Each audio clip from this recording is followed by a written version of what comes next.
حلمت حلم إني دخلت على كنت واقفة عند البحر. طيب، ودخلت يديني جوا البحر. البحر صافي كذا، جوا سمكة. مسكتها بيدين الثنتين، طلعتها، صدتها بيدين الثنتين يعني. وكنت مرة فرحانة فيها ومبسوطة، وجيت عند أمي وإخواتي أوريهم، أقول لهم أنا صدت سمكة من البحر. وبعدين أختي الكبيرة أكلت من ظهر السمكة كذا، قطعت منها وأكلت قطعة شوي كبيرة. وبعدين أختي اللي أصغر منها بعد قطعت شوي من ظهرها قطعة وأكلت. وأختي اللي أصغر مني أنا قطعت بعد من تحت شوي وأكلت، وأنا بعد كليت منها. بعدين بالعافية عليكم كلكم. أنت مزوجة ولا لا؟ إيه، أنا متزوجة. رزقتي ببنات ولا ما رزقتي؟ عندي بنت واحدة. استمري. على وش؟ استمري. على وش؟ استمري أسمع لحظة يا رب. بعدين أختي اللي أصغر مني أكلت بعد شوي مرة يعني. أمي الله حلوة ولذيذة وما أدري وشو، أبي أشويها، أبي أحطها بالفرن عشان تصير حلوة. حطيتها بالفرن وحطيت عليها ليمون وملح، وكانت يعني كذا شكلها مرة حلو، طعمها حلو وبس. أنت موظفة ولا لا؟ لا، ماني موظفة، بس جالسة أقدم على وظائف يعني. أي قدمتي على وظيفة؟ أي صحيح قدمت. أنت وعدتيهم إنه أنا إذا رزقت بوظيفة، وعدتيهم ولا ما وعدتيهم؟ أو مبيت النية إنه إذا رزقت بوظيفة إني أتصدق عني وعن أهلي، أو أكسوهم كسوة أو أعطيهم شيء؟ إيه يعني في خاطري أقول إني لو توظفت راح أعطيهم وراح يعني. إيه هذا يعني ما رزق، راح هذا أقصر. رزق. هذه وظيفة قادمة مشيئة الله سبحانه وتعالى، وراح يستفيدون كل الأطراف اللي أنت ذكرتيهم، والله أعلم وأعلم. طيب، بس يعني ما تخص مشاكلي، لأن أنا زوجي عنده مشاكل كثير، فيعني قلت لا، يمكن المنام هذا ما له علاقة في أي مشاكلك مشاكل. هذا المنام يدل على رزق، على رزق. وراح تاخذ ربما انه انت قدمتي في مكان عليه ازدحام، قدمتي في مكان عليه ازدحام كثير جدا. إيه صحيح، يعني جالسة أقدم على وظائف يعني معلمات إداريات يعني. اي عليه ازدحام وعليه رغبة قوية. صحيح.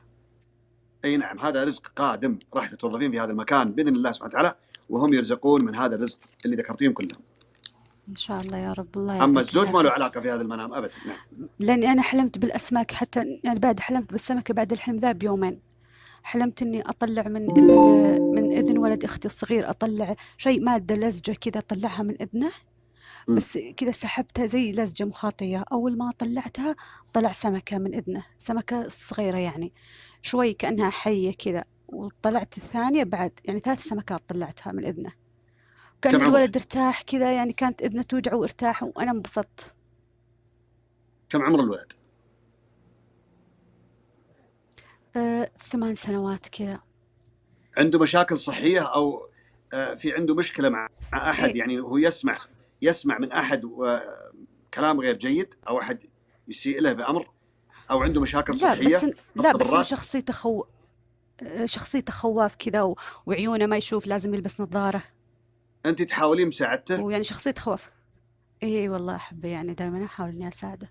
أي يبدو أنه أنت أثرتي عليه إيجابيا، وراح يستفيد منك، لكن إيش بيستفيد الله أعلى وأعلم، لأنه ربما هذا الولد يسمع كلام غير جيد من غيرك أنت، ربما من أهله أو من أصدقائه، يعني نسميها بالعربي الفصيح ربما يكون عليه تنمر، وأنت دائما والله أعلى وأعلم تكونين تقريبا من ضمن الأشخاص اللي يرتاح نفسيا إذا سمع منكم كلام أو كنت موجودة.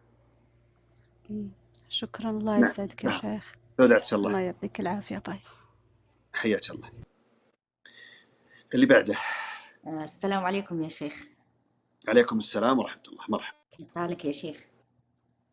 الحمد لله بخير، حياك الله. يا شيخ أنا قبل تفصل علي أنا طلعت معك قسط، وهالمرة رجعت لك وطلبت قسط، يعني مشان أشرح لك الشيء اللي صار معي بعد ما سكرت القسط من عندك، وصار عندي منام بليلة العيد، ثاني يوم العيد، وراح زاد أحكي لك بس بالبداية راح أحكي لك عن المنام اللي بعد ما سكرت القسط من عندك. قولي. أنا من فترة طلعت معك قسط وشرحت لك إنه أنا شفت منام إنه أنا النثر، صار عندي منام إنه نثر راسي على الأرض، وفسرت لي إنه علي أذى على الرأس وعلى التشتت والليل، فأني سكرت القسط من عندك، فالعارض اللي بيا انزعج كثير، وصار تتلبسني يعني، فجوزي كان نايم، فأني صرت ما عاد أشوف بعيوني، وصار يخاطب جوزي ويحكي ويقول له شلون تواصلت مع فهد القرني، إحنا صرنا 6-7 سنين نحاول إنه ما نخليها تصل للسبب الأساسي اللي خلاها تضيع كل هالشي هذا ويصير عليه كل هالشي. وبلحظة تواصلت الفهد القرني، إحنا صرنا شقد نحاول نخرب الاتصال، الشبكة، أي شي يخليها تصل له. هي يعني بلحظة وصلت له وشرحت له كل شي وعلمها ودلاها إنه شنو السبب، ومزبوط الشي اللي حكى لها هو مزبوط ووقع. فأني جوزي رقاني على حكم معرفته، و... وقريت الآيات والمعوذات قبل ما أنام ونمت، فشفت منام إنه أني لحالي بداية، أنا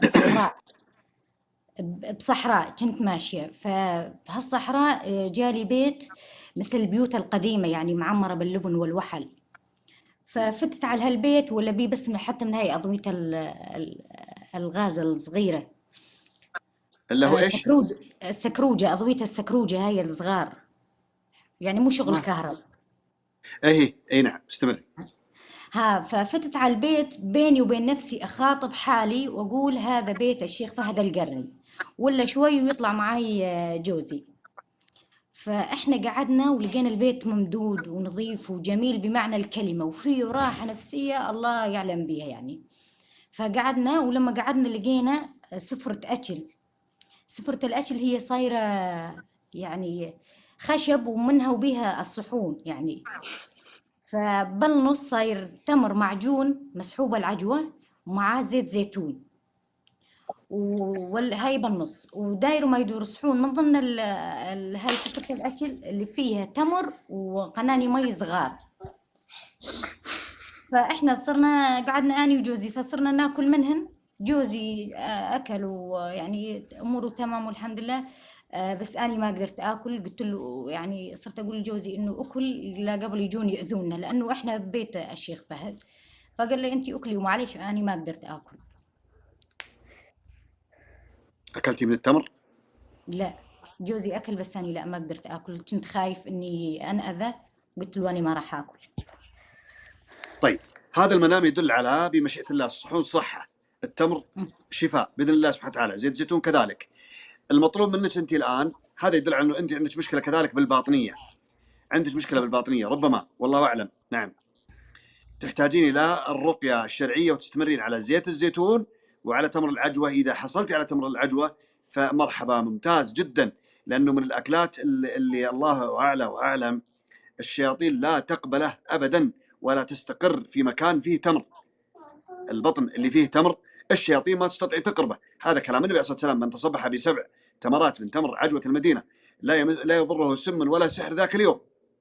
نعم، فلذلك استعيني بالله سبحانه وتعالى، حاولي تجيبين تمر العجوة، إذا ما وجدتيه جيبي أي تمر آخر، كله تمر نافع بإذن الله، وتجيبين زيت زيتون تقرأين عليهم الفاتحة والزلزلة وآية الكرسي والمعوذتين الكهف والإخلاص وبعض آيات السحر، وتقرأين عليه كما ذكرت، وبعدين تجيبين 7 تمرات يوميا تفطرين عليهم، أو تمرة أو 3 أو 5 أعداد فردية إلى 7 يوميا وتستمرين عليه، لأنه هذا الشفاء بإذن الله سبحانه وتعالى. هذا توجيه من الله سبحانه وتعالى، أسأل الله أن يكون هذا شفائك تماما بإذن الله. واضح كلامي؟ أما وجودي أنا في أي مكان، أو وجودي في أي حياة أي شخص، هذا يدل على الرقية اللي احنا نقولها، أو النفع اللي ننفع فيه، أو العلم اللي احنا نقوله للناس يتعلمونه. نعم، انتهى. مع العلم يا شيخ، أنا لما كلمتك بس أنا بوقتها صار عندي تشتت، يعني ما كنت أحس حالي ماني مدرك إنه أنا طلعت معك قسط، ما أعرف إيش صار علي. فأني طبقت الرقية لمدة 3 أيام. أول يومين شفت عزك الله إنه أنا ببيوت ودائما الأبنية داير ما يدوري كلياتها عالية، والصرف الصحي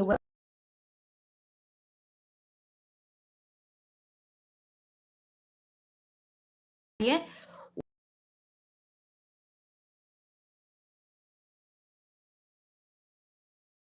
أطلع هذا يدل على أنه أنت محاصرة بكثير من المشاكل، سواء صحية أو نفسية أو روحية، وراح تتجاوزينها، لأنه الطفل في المنام أقل من غيره.